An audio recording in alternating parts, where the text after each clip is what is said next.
misul kan nak nun du di mi ka tharam nak za tia vai lama o nau lo te ngan fa torin kai ka tor na ding mi har nak chu na in o sung loi sung san nun nak kan mu nak ding cha si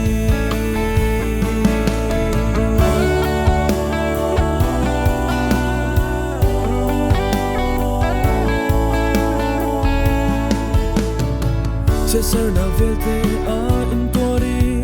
a thi san chi cho in kan cha an ling cha ka sol mai thia min tlan ka si cha Giêsu Christ nak le be nei nak thong e o soi shang shan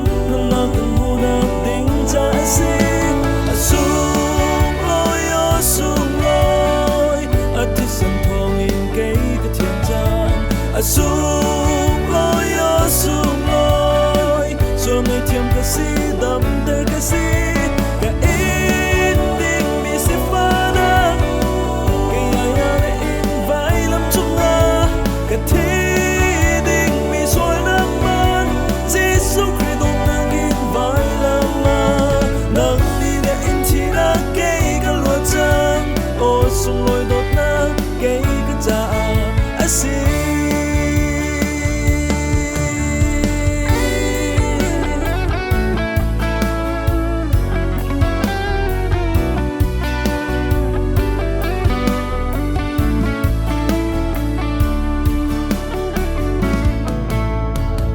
che sar na velte a in tori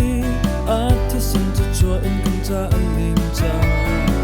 ka sol mai thia min tlan ka si cha Giêsu Christ nak la ve nei nak thong o sung loi shang shan nan nak kan mu na ding cha si a sung loi a thi san thong in kai ka thiam cha a sung loi so mai thiam ka si dam der ka si ka in ding mi se fa na ke ya in vai lam chung na ka thi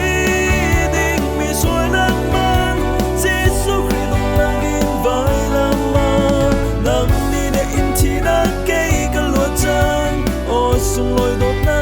ke ka cha a si thăng chất cô lại ô sung loi xóa mình thi na kín cây cả luật chân thăng chất cô lại khi đốt na sung loi thi sang thong in cây cái thiam cha